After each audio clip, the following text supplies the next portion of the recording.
Hey traders, David Frost, my strategic forecast. You're here for another episode of Common Sense Market Analysis. Today is Monday, March 15, 2021. We're looking at a daily chart of the SPY or Spider, which is the proxy for the S&P 500. We have a lot to discuss. The market is once again making new highs in the midst of a continued melt-up. Fair enough. The next thing we want to know is, what is the destination? Where are they headed? That's the $64,000 question now. Let's date back, and we were discussing a top coming in the third week in February. That happened, only it wasn't the top that I was expecting. I was expecting a more prolonged corrective phase from that point in time.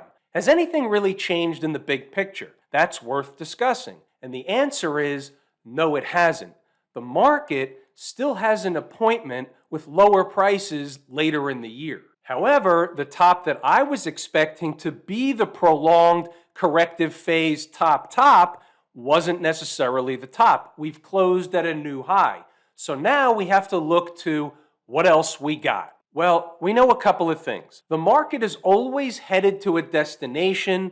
It's our job to find the destination. Can we find a destination when the market's making new highs? The probabilities are extremely low that we can actually do that while the market's making new highs as they push into what I like to refer to as no man's land. There's no point of reference. There's no data points up there. Well, what else do we have? We have to be able to assess the situation. We have to be able to come up with a logical explanation of what they're doing. That's at least from where I sit, what happened. So I sit back, I stare at the screens, I watch, I look, I think, and I say to myself, what the hell are they trying to accomplish? Well, let's put it this way. A good coach has a game plan, but then he also has a backup plan just in case. The original plan was for the market to top the third week in February. It happened, it looked like everything was going fine, and then all of a sudden they turned around, here we are. So what's the backup plan? Well, we know something else. Time is more important than price. Since they're in no man's land, we don't really have a price. There's no way to point to a price. We can point to SPY 400, ES 4000, S&P 4000. We could point to that and say, yeah, they'll probably go there. It's magnetic. It's going to draw price into it. But really, where are they going? And in terms of price, we can't really pinpoint anything, but time is more important than price. So now, ask the same question. What else you got? I got something else. As many of you know, I use what I like to call and what is called cycles, but there are many different renditions of what cycles are, how they work, how they can be applied. Cycles work in a lot of different aspects throughout the planet, throughout our life, throughout business, throughout a lot of different things. So hence the market has cycles. Without going into a long, drawn-out thing, the question is, what's the next cycle? What's the next logical thing that should A, draw the market in, and B, could certainly be a turning point for good reason? I'm going to give you a good one. You got to think about this in these terms. Cycles can be short-term cycles, they can be intermediate-term cycles, and they can be long-term cycles. And a long-term cycle is really in the eye of the beholder. If I said long-term cycle, why wouldn't I be talking about a 50-year cycle or 30-year cycle or 60-year cycle, or maybe it's a 100-year cycle? I could be, right? Sure. The next question comes up, well, what are the official cycles? And there is no answer. There are some certain things, there are some certain numbers that repeat from a cycle perspective. And then the market, or whatever we're talking about, over time creates its own cycles. Therefore, some things repeat, and that's traditionally how cycles are figured out. But some things begin to repeat at some point in time. So there's always a first time, a second time, there's the most important time, maybe it's a one time. This is where I like to say a lot of this stuff is part art, part science. Science would be, hey, this chart or markets or the business cycle or your life or whatever it is repeats on this time frame. Then things would be relatively easy. But it's not that easy. We all know that. That's not the way it works. Sometimes it works like that, and sometimes it doesn't. So this time, I'm going to point to something a little bit esoteric. What if I said that the market is coming into a very, very important time frame from a very, very, very, very, very important top that was made some time ago? Well, if I said that, it would be a true statement, so I'm not making up stuff. I'm just relaying information that I pull out of the charts. What if I said X marks the spot? Now, I flipped over the chart to show you a very important top. Now, here's when the top was made. It was made March 24th, the year 2000, the beginning of the dot-com bubble / dot-bomb / tech wreck. And let's not forget, right in the middle of that whole scenario, we were hit with the events of 9/11. That happened in 2001. Just to put that in perspective, here's a weekly chart topping out the week ending March 24, the year 2000. Here's the double bottom that occurred, and the actual bottom at that point in time was in October 2002. And here's the chart back to today's activity or today's picture. And what we just discussed, upcoming on March 24, will be exactly 21 years ago. Hence, that is the backup plan. Let's now discuss more current events. Where's the market at? Where's it going short term? What are those numbers up on the board? 392 is important. You're going to see 392 appear. Happens to be about today's low, 392.03. You're going to see that number appear inside the numbers momentarily. Here's what I'll tell you going forward. As long as the market is above 395, she's really, really good. Above 394, she's still in pretty darn good shape. Remember, our old high, and we're not splitting hairs at this point in time in this type of video with pennies, but the old high registers at 394.17. So as long as they're above the old high, they can certainly come back and run some garden variety tests of the old high. They will, they have, they will continue to do so. Getting back below on a closing basis the old high begins to have the discussion of a failed breakout. Keep in mind, this week is quadruple witching options expiration week. 4 different asset classes options are expiring. Just like contract rolls and futures, weird stuff can happen. Quadruple witching week, weird stuff can happen when we have contract rolls from one contract to another, hence March going to June in the ES, for example. It's just awareness type stuff. At this point in time, we have to say that SPY 400, give or take, is on the table. Maybe above it, maybe a lot above it. We don't know yet. However, the closer they get to these big fat round numbers, S&P 4,000, it draws price in. It becomes magnetic. What about inside the numbers? We're going to run through the commentary. There's some interesting stuff in here. So those that are interested or are already active in the market during the trading day should pay close attention.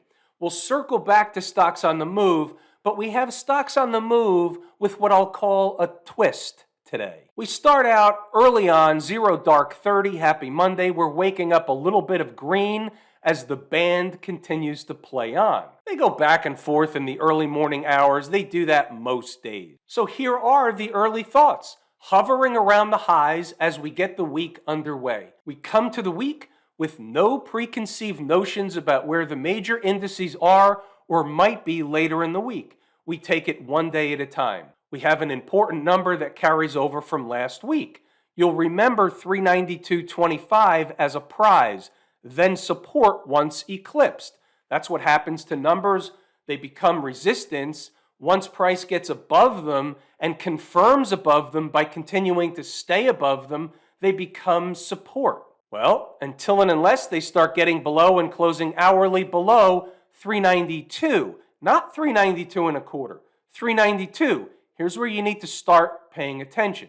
The bulls are firmly in control of the game as long as they're above 392. Remember that as things go forward. And yes, now the number is 392, slightly lower than last week. Why is that? It's a secret. Of course, we'll let them go for a while to get a handle on the storyline for the morning session. Awareness is the quadruple witching options expiration. I inserted a link just in case anybody didn't know what that was. We should get some volatility this week. All we got today was a floater. It's day 1 of 5, so we've got 4 more to go. Moving right along. If they pop them a little at the open, where's the first place of overhead resistance? Around 395. Okay, let's write that down, put it on a sticky note for the time being. Closing candles above 395 is bullish and can produce another leg higher. Again, remember, this is 9:20 in the morning, not 3:50 in the afternoon. Not getting through 395 will begin the discussion for a test of 392. Not getting through 395. This is early in the morning. These are the thoughts. This is the layout. This is hashtag reading the tape. So we've kind of developed already, before the day really gets underway, a range, a proposed range. 392/393 on the downside, 395 on the north side. Moving right along. By now, you're familiar with the fact that this is today's activity. It's a 5-minute SPY chart. Everything to the right of the vertical is what we're looking at. The market opens and they don't do a whole lot for a while, a good couple of hours. They can't get up to 395, which is up in this zone over here, and they can't even get down to 393, which is over here. Remember, this is the first couple of hours in the morning, everything to the left now of the crossbar. So they couldn't even get down to 393, and they couldn't get up to 395, leaving us in what's called a chop shop formation. But then the market drops, and you see what's going on here. The low of day happens to be 392.03. We were talking about 392. We were talking about the fact it's not any longer 392.25, but now it's 392. Blah, blah, blah. You see what happened. You know what happened. They came down to run a test of an important spot. It was a successful test. They came up 3 pennies short. That counts. It's a give or take. It's stated that way in the notes. And essentially, they never looked back. So by looking at the chart, we've pretty much paraphrased what happened most of the morning. Obviously, you can pause the video, and I urge you to do so. Go back to the chart to double check the work, what was discussed here. You already know what was discussed. I showed you what was discussed first thing in the morning. We had the layout for the day before the market even opened for business. We're moving along as the morning continues to unfold. You'll see a couple of things develop. It was so slow, and we had no stocks on the move that were posted in the morning hit their numbers. So that was a little frustrating. And so I almost feel like a sense of responsibility. Like I want you guys who are Inside the Numbers members, I want you to find success every single day. That's the goal. So therefore, we've got nothing going in the SPY. We had nothing going with stocks on the move. And I'm looking around. I'm saying there's got to be something of interest. So I start peeling through the charts. And I start saying to myself, something's got to be headed to a destination. Something's got to be getting close. What do? We come up with 3 potential opportunities at 10:57. Since things are extra quiet, we'll do something a little out of the ordinary. Here they are. We have US Steel, letter X. We have EMN, and we have DFS. Now, I didn't put them on the sheet below, but what I did was just list them out, listed the buy prices, listed the stops, and here we go. We're off to the races. Doesn't have to be fancy. You just need the data. And so we're moving along now. After all that, they decide to move. They trade right through 393 and head toward 392, give or take. And it was obvious as it was happening if you believed 392 was still important. So, painting by the numbers, any trader that took the deal at both numbers are in the money and should think about booking profits along the way. Of course, 393 will be resistance on the way back up north. If they can get above and close candles above 393, they'll get back into float mode for a while and creep higher back toward 393.75 to 394. Just as a refresher, here's that SPY chart. They're creeping back. Here's 393.75 to 394. They pause for a little while, not too much. Here's a little bit of a test run, making a low of 393.88 in this candle. Went sideways, ate some time off the clock. Rest is history. See you later. Bye. Where did they go? 395. What was the high in this candle? 395.51. They pulled back a buck to 394.5 and then ramped them up into the end of the day. 395 was the early target. Once they ran the test of 392 and it was a successful test, what were they going to do? They're going to head back up north to do what? To run a test of the other side of the coin. You don't know that going in, but that's the way I look at things. By the way, here were stocks on the move. These were the ones that were on the board in the pre-market like they always are. Nothing hit its entry target. That's why I put 3 more up on the board after the open. The first one was letter X. 22.25 was the buy price. The low of day happens to be 22.19. Flip around, head back in the other direction. Nice little rocket ride. Look at the high in this candle. This is just like minutes later. 23.12, 87 cents in minutes, caught the low of day. This was a late edition. How you doing? How about DFS, Discovery Financial, 97.68, same routine. They come in, they find stability, see you later, bye, finish out on the highs of the day, $100.72. Apples, how do you like dem apple? Eastman Chemical, that was the third one, didn't hit its price objective or price target on the downside. It's a no trade. We put it in the bucket from the stocks on the move list in the morning. So now you know pretty much the entire day. What I'll do is just roll up the chart or roll up the commentary. You can pause the video, read the notes, go back to the charts, see exactly what was said, double check the work on the chart. Here's the end of the day. You saw stocks on the move. You saw the late edition stocks on the move. Here, inside the numbers, we always review the good, the bad, and the ugly. This is an open book environment. Everything is laid out. There are no secrets. There are no mysteries. It's a WYSIWYG. What you see is what you get. What's going on over in Camp IWM? New highs. There's nothing to do. Everything we just discussed should apply to all markets across the board. We can just move it along. What about the folks down at the transportation department? Do we have a different discussion or the same discussion? You got it. It's the same discussion. They're pushing up to new highs. They're above all the moving averages. The trend is the dominant thing. The trend is your friend until she dumps you. Now, the folks out in Silicon Valley still have an interesting chart. They're nowhere near the all-time highs. It is very interesting. Still contained by what really is a convergence of these moving averages, the 50 and the 20. Closed above the 20, but trading into the 50, likely tomorrow if we get another big up day. But this is essentially a breakdown area right here. So we wouldn't normally expect them to blow through this area without a fight. They could trade back and forth for a while. That will essentially build some energy to maybe bust through. But is this enough time? Can they bust through from down here without really eating some time off the clock?